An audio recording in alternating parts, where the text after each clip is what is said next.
Hi everybody, welcome back to my channel. I did not brush my hair. Too bad. Love it or leave it or go. But doesn't my hair look like the same color? To me anyway. Looks like the same color gray as the pillowcase. Hi. Good morning. I am having a in-between kind of a morning. So coffee is the Marauders Map. The Marauders Map cup today. So this one says, I solemnly swear I'm up to no good. That's how you open the map.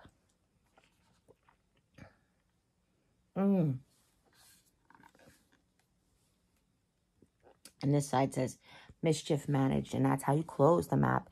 And for those of you who don't care about Harry Potter, I just give you this tap 10 seconds or whatever. But if you are interested, the Marauders Map was created by Harry's father and his best friends at the time. And it shows where everybody is. That's what it does. It's like Big Brother watching you.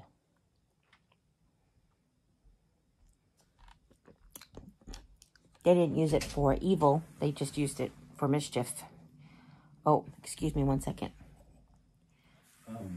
Oh. Sorry about that. He had to come in for a question. So they never used this for evil.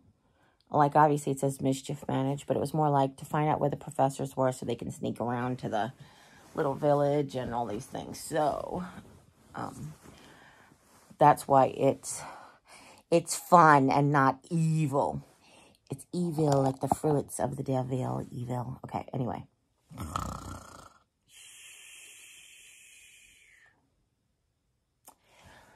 So, I was hoping that we would read some of the comments, get caught up on some comments yesterday. But we had, Jimmy had other things he was doing. He waited for the weather to be calmer, and then he went out and he organized the shed, which I was so happy about.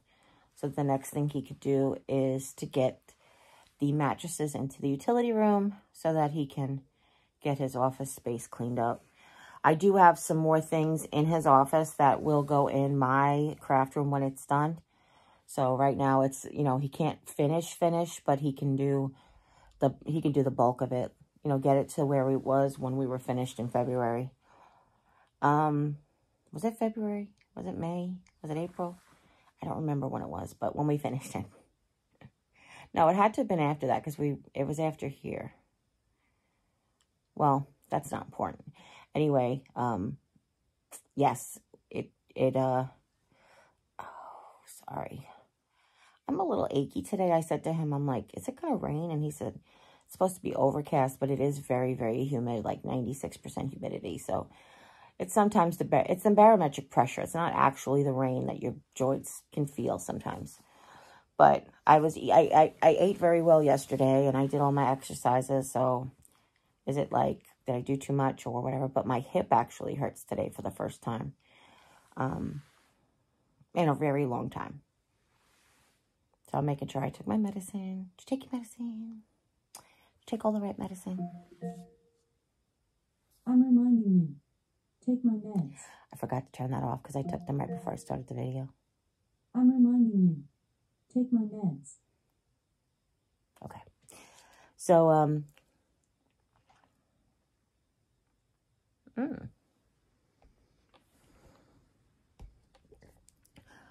somebody had said that it doesn't make a difference when, whether or not I use the earbuds, but I thought it made a huge difference. I thought it helped with the ambient noise, because when I use the microphone on the camera, the ambient noise, I feel like, is picked up more, as opposed to when I just use the earbud. But anyway, I won't anymore if it's not an issue. If it's not better, then I won't worry about it.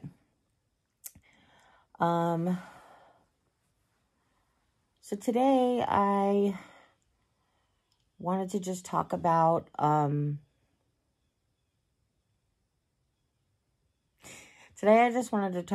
the MRI scheduled. So Jimmy was under the impression that I have already scheduled it with sedation, but that's not the case. So I was explaining to him again that I said that I would like to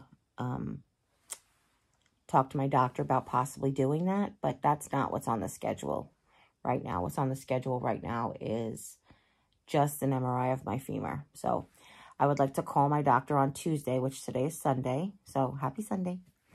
I want to call my doctor on Tuesday and see if I can schedule both, and possibly with the sedation. If I can't, then I can't. You know, I just want to, I want to try. If I making a trip all the way out there, I might as well get it all done, kind of thing. So the thing is, it's really difficult, is that one doctor, my orthopedist, wants me to get my femur done, and my primary wants to get my knee done from my initial knee appointment,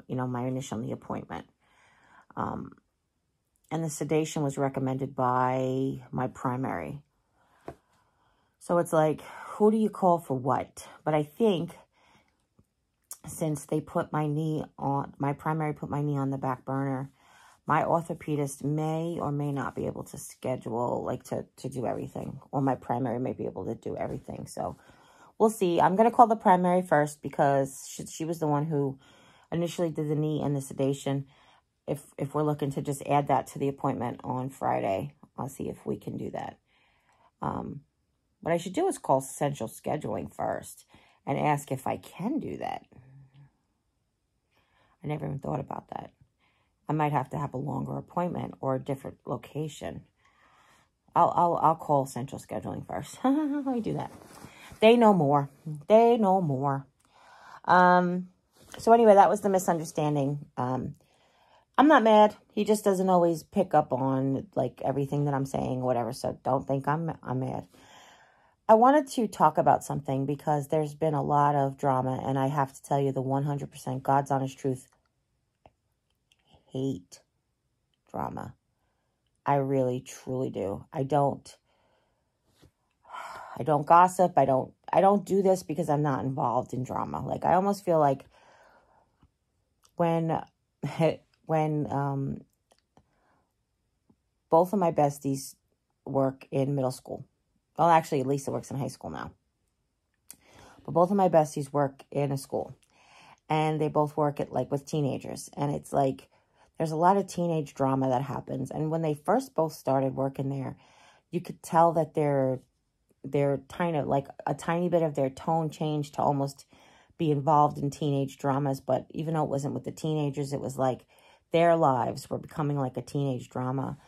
And it was weird that that happened, almost like that's what they were, like, drawn towards or whatever. I don't watch The Real Housewives. I don't watch reality TV. I mean, I watch what I always used to call docuseries, but then they call it reality TV. Like, a docuseries to me is like Little People, Big World, or the, 19 Kids and Counting. To me, those were docuseries because it was following the life of somebody, like, in a series and documenting their lives.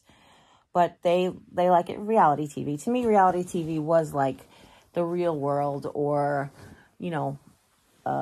this could be, like, made up. And then I started to realize that people could make up stuff on the docuseries too.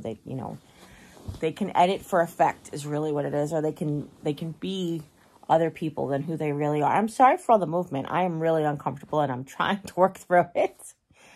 You guys know I like to talk through the pain. It really does help. So, anyway, I'm not interested in drama. I don't care for drama. I don't care to create drama. I don't care to be involved in people's drama, and I really don't. Like, I can't even describe to you how much I am not interested in that. And there has been some drama, and that has involved me, and I am really not interested in being involved, to be honest with you. I have got semi-sucked into it, and I am backing way the heck out of it because I can't. First of all, with everything that I have going on in my body, whether you believe me or not, which is another drama thing that I just can't even deal with, whatever I've got going on in my body, I can't concentrate on this nonsense. Like, it's just nonsense to me because people are getting involved in things that they have no right to get involved with. Okay, and that's really what I mean to say, because whether you subscribe or watch or gift or whatever you do to support me and Jim's channels, Jim's channel and my channel. Sorry, Jim's channel and mine and Jim's channels. Whatever you do to support us, we thank you. We do. I'm so grateful from the bottom of my heart. It does not give you the right to insert your nonsense into my life. We've had this conversation so many times. Everybody in America has the right to say whatever they want, but it doesn't mean you should. Everybody has the right to judge others, but it doesn't mean you should. I mean, you technically don't have the right to judge anybody else. You know, you haven't walked a mile in their shoes. You don't know the whole picture. You don't see everything that goes on all the time. You're not them. And you're not their family member. So it's like, yes, you have this idea of what you think is going on. Like, people just think I lay in bed 24/7 because I vlog in the bed. Like, what am I going to do? I can't walk around, and I definitely can't walk around carrying the camera. I've tried to film myself showing you a little bit of my daily routine. I can't show you the whole daily routine because first of all, it's more of the same, and you're not going to watch me go to the bathroom and take a shower. Not take a shower, but take a sponge bath. You're not going to see that. I could have showed you me attempting to sit up in bed, which I do every day, which I have to tell you is getting worse and worse. Every time I do it, my recovery time afterwards is so much longer that I don't think I should be doing it anymore. But I really don't want to lose those muscle. Like, I really don't want to lose the core that helps me sit up in bed. But it hurts so bad that I'm like, why am I doing this to myself?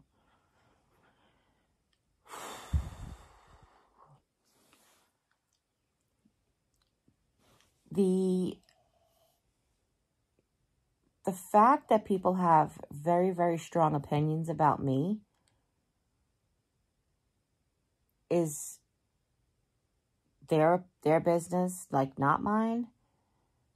But when they say stuff to me that just doesn't make sense, like, I have had more than one person tell me how manipulative I am and how I lie and how I can't think of the last one. It's just like there's three things that usually come together.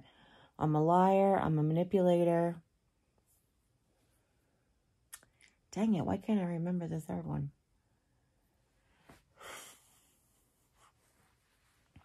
But it's like, I just don't, I really can't fathom, like, what they're talking about. So I'm not sure who I'm manipulating or who I'm lying to or what I'm lying about. I'm not trying to throw my husband under the bus or complain about him, because I don't complain about him. And that's another thing I wanted to talk about. I don't complain about my husband. If I am talking through a situation or showing you guys how I'm dealing with a situation. Now, I'm not saying I never complained about my husband. But in the very, very beginning of my vlog channel, I would get on here and just be like, vent. I wanted to get on here and vent. And a lot of people had a lot of trouble with that. So I stopped. So what I do now is I wait till I've resolved the situation, or if I'm in the middle of it and I ask for advice. But I don't complain about him. I like when I say how I'm dealing with his ADHD, I don't complain about his ADHD. I knew he had ADHD when I married him. I'm learning how to deal with it. Where it's evolving. It evolves just like most people's ADHD evolves over the time. And that doesn't mean I'm complaining about it. I don't. If I talk about like things like his skin, his hair loss, maybe his teeth situation, I'm not complaining about any of them. I love every part of my husband. Even the parts that are frustrating to me. Like, I love his active imagination, but sometimes his active imagination can be very frustrating because it gets in the way of reality at times. Like he'll, you know, I love when he writes stories. He's so creative when he's the dungeon master and he creates these scenarios. I love that about him. I 100% love that about him. When it starts to affect reality, when it starts to when he makes up the scenarios in his head of what's happening here, that's when that's when I start to get frustrated. But even that is not complaining about it. I can get frustrated with a situation without me complaining about it. Complaining about it is, I can't stand this about him, or I hate this about him, or this has to change. To me, those are complaints. Me saying me dealing with this is very frustrating is not a complaint. You know what's frustrating? Pain. You know what's frustrating? My legs. You know what's frustrating? Just being stuck in bed. I'm not complaining about any of that. It's just frustrating. So I don't understand what that means to you. What is the complaint to you guys? What qualifies as, me venting that there's a problem, me venting that I'm frustrated with something, me venting that I'm trying to deal with something. It's what? Okay, something's got to change here. I'm sorry. I don't know what's going on and what things need to happen. Is the thickness of pillows and the pillowcases in the way? And ow, sorry. So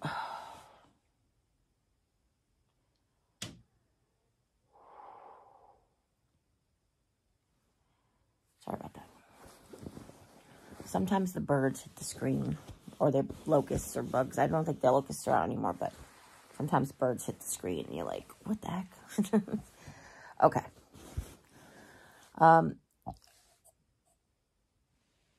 I rarely address the drama because I'm not interested in it.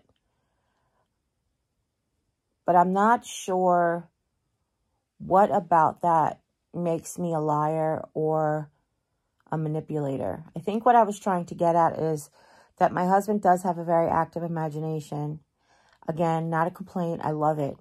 But when it affects reality, it can get frustrating.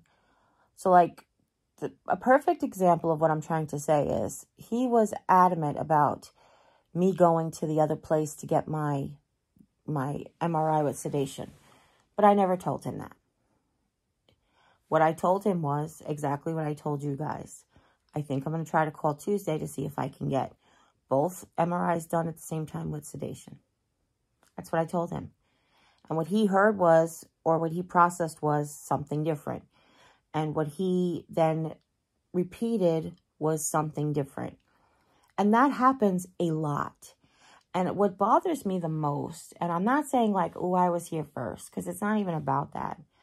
What bothers me the most about people thinking that I'm lying is, why choose to believe what he says over what I say? So there's got to be some basis to it. So we have talked in the past about, I remind you, not you, but the negative people. I remind you of someone that you don't like. Or this situation reminds you of a situation that you were in that you don't like, of somebody that you don't like. And you assume that my motives are the same as theirs. And you assume that my abilities and disabilities are the same as theirs. You just assume all of these things. And you know what they say when you assume, correct? But it's just and it doesn't normally bother me. And it really doesn't. I'm not making that up. What bothers me is how it affects others that don't have such a strong sense of self. There are a lot of people out there who are going through similar situations who are so full of self-doubt. And when you get in the comments and you say all this crap about me that's just full of crap, I'm going to say really bad words today. My brain wants to say bad words today because I'm feeling in a bad word place. This is enough. I'm done. I think I'm going to switch to the other side because nothing's being comfortable over here. And it wasn't very much more comfortable over there either. So I don't know what I'm going to do.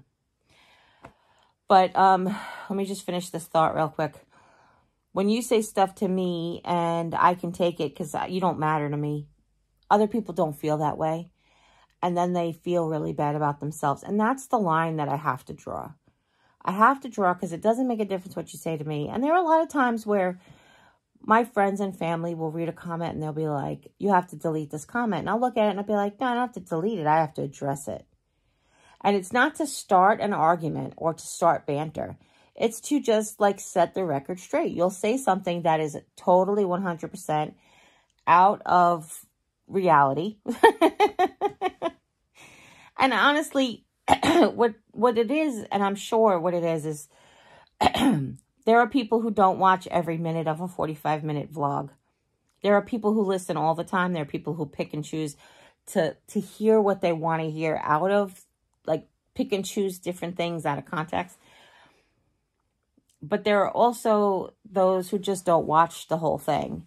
And when they say something like this whole, the doctor stay in bed, tell you to stay in bed 24/7. First of all, I never said that. I never said that. What I said was I am on bed rest. I didn't say the doctor said I had to be on bed rest. I told you exactly what the doctor said. The doctor said, don't exercise on that leg and don't put any weight on that leg. That's what he said. He said, actually technically said no more exercising, but I took it as no more exercising on that leg because I'm not going to not exercise the rest of my body. I can't do that for the amount of time it'll take me to get an MRI. And here's the thing. I wasn't supposed to do this till I got an MRI. Now, here's the big thing. The fact that I lost the 30 pounds, like because I couldn't eat or whatever. The fact that I lost that 30 pounds, that wasn't a guarantee. Like I could still be waiting for my MRI because of the weight issue. Like that could be the reality. That could be the reality. It's not, but it could be. So like the fact that I messed up on the one MRI because I'm just really mad at myself still. And the fact that my stomach was the universe trying to tell me to do something different. It's so frustrating. I'm so frustrated with myself. You guys have no idea. The fact that all happened is regardless because I could have still been overweight and had to try to get to Colombia. And this could have been the first time I had the opportunity to go there anyway. And I keep saying Colombia. Dang it, it's Springfield. The reason I have Colombia stuck in my head is because there's a really good hospital up there. And Jim can drive to Columbia. I told you he can drive to Jeff City. He can drive to Columbia. So I was thinking, like, I still wouldn't want to be in the back of the van that whole trip. But at least he could do that, you know. That trip is really hilly. This trip's got a couple, like 2 good hills. This trip out to Springfield. It's got 2 really good hills. Like, I'll be able to tell when we're going up the hills and down the hills. Because they're kind of sharp. One is super sharp. Like you come down and then like the truck's like, you could hear the air brakes in the truck or whatever. But anyway, the trip to Jeff City is like a roller coaster pretty much. And a stop and go roller coaster at that. Okay, so I'm going to try to move over. I'm going to see if that helps because I am so uncomfortable. I don't even know what to do. So you guys hang on. I'll be back. And for some reason, if I'm not, take care. God bless. We'll see you next time. Be kind to each other. What does Mama Dr. Jones say? Be kind. Be kind in the comments. Be kind to each other. Be kind in the comments. And have a great day. Stay happy and healthy. That's Dr. Mike. But anyway, I love you. I'll see you. If I don't see you now, I'll see you next time. Bye. Okay, so this actually feels really good right now. So I'm going to do this. This is how, oh, hold on, let me brush my hair now that I'm sitting up like this. See how high I am? This is how I eat sometimes. Actually, I've been eating like this a lot. I've been eating sitting up in bed, and I've been eating this a lot, depending on what it is. The reason I say that is because, oh, ow. Did you hear that? That was snap, crackle, pop out.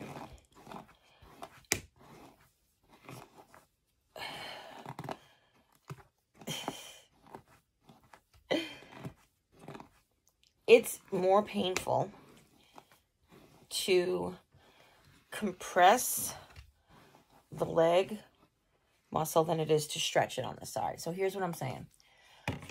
The way I'm sitting right now is I'm on my elbow on the table. My hip is being stretched like this. And my knee, the side of my leg is being stretched.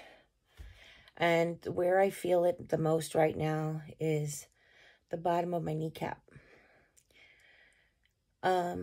However, when I lay on the other side, if I try to sit up on my elbow, what it does is it compresses everything, because it's basically what's happening to the left now will be happening to the right then.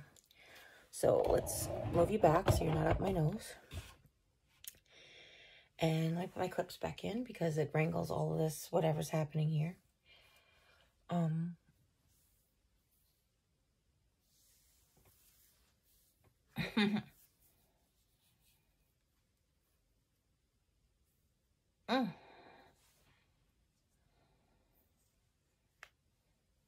I like to do that, and then I like to do this, and then I take the brush and I brush the sides. That's usually what I do. And then I brush the sides back. Okay. I really need a haircut. You know, I was thinking about yesterday, but I hopefully can sit up soon. More and longer. Every day I sit up. It's better, it's longer, which I really am happy about. But what I was thinking yesterday was, like, they have these, the group homes sometimes, or the nursing homes have, like, these hair cutters that come to you. A lot of people do. I mean, you know, you're like, can I have a barber come? I think barbers would be good or better because they deal with more of, like, the balding situation and how to deal with bald spots. And plus, the haircut I need is pretty. Like, I just want to get the edges buzzed up a little bit, you know. I can do it myself, but I can't get the buzzer. It just keeps not being a priority, which is okay. I'm dealing with it, you know. There's other priorities that need to happen right now, so. Anyhow, okay. See, that wasn't a complaint. That wasn't a complaint that I'm not getting my buzzer. We've put it on a priority list, and it's just not a priority right now. Getting the commode emptied, that's a priority. Getting food and water is a priority. Getting my hair cut, not a priority.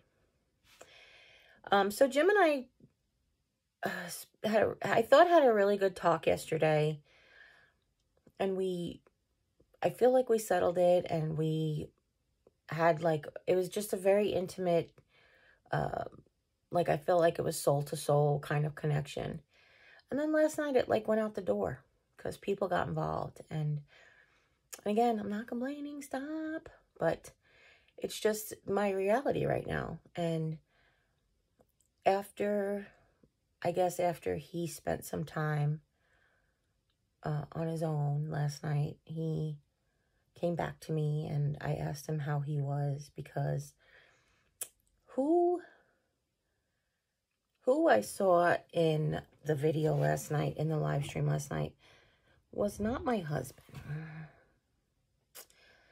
That was not who Jim is. I know a lot of you think that I suppressed that in him, but I don't. I think that that it gets lost on a lot of people is, when I met Jim, he was very different, obviously, than he is now, but he was also very different than me and anybody that I had met before. Because, like, my father was an only child, but he didn't have these only child tendencies like Jim did. And I have cousins who are only children, and they don't have those same only child tendencies like Jim had.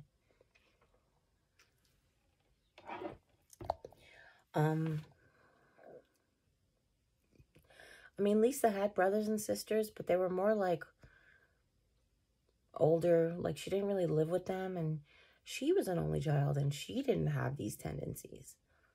So it was very different. He was a very different only child that I had met before. And I've met people with ADHD before and learning disabilities, and obviously worked with them. I never met anybody like him before. He was very unique. And what made him the most unique was his desire to be better.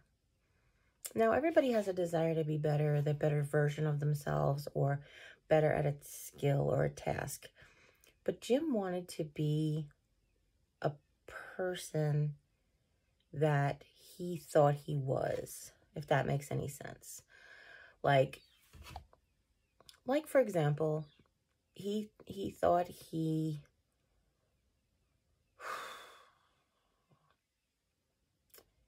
thought he was self-confident, but then he knew he wasn't. Like, he knew he wasn't. It wasn't that I didn't think he was self-confident.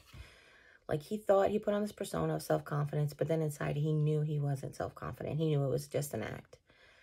And he put on this persona of being not a hard worker, like a family supporter, and like a hard worker. Because he is a hard worker. It's just a different kind of hard work. You know, for Jim, it was more like he works hard. He works so hard, but he works like the work harder, not smarter. He works harder.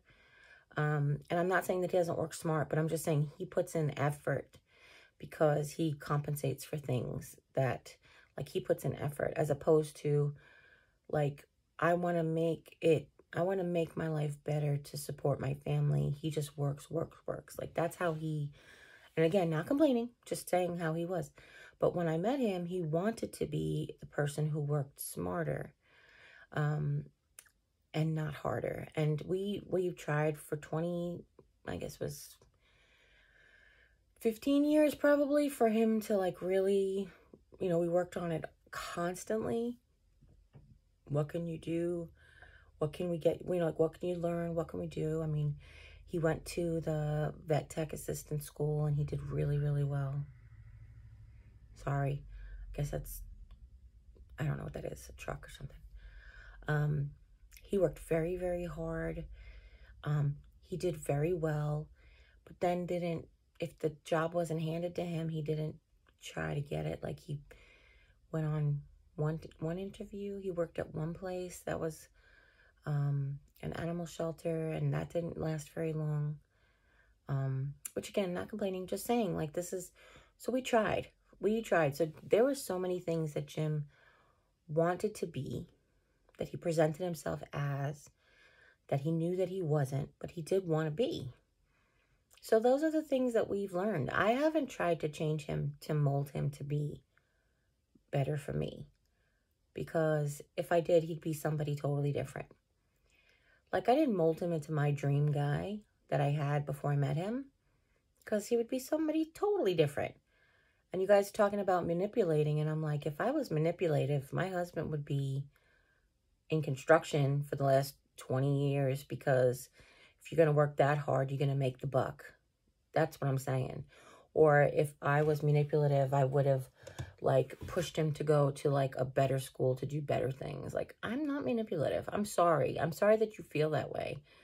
And I'm sorry that that's a persona that you have of me, or you think that that's who I am. And I can't change that. I can't change your thoughts.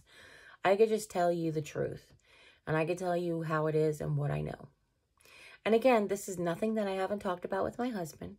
We've gone over this over and over and over the course of the last 20 years. That, I don't try to make him better for me. I try to make him better for him, or help him make himself better for him, is really the right way to put it. So there are times where he gets caught up and he's like, you're trying to change me. And I feel like that comes from somewhere, but I'm not sure where. You're trying to change me. I'm like, I'm only trying to help you be the person you said you wanted to be. That's all I've ever done. That's all I've ever done. If you don't want me to try to help you do that anymore, we don't have to try to do that anymore. And that's why we haven't really stopped, but it's really much less than it is now. Than it used to be, I should say. It's much less now than it used to be is what I meant to say.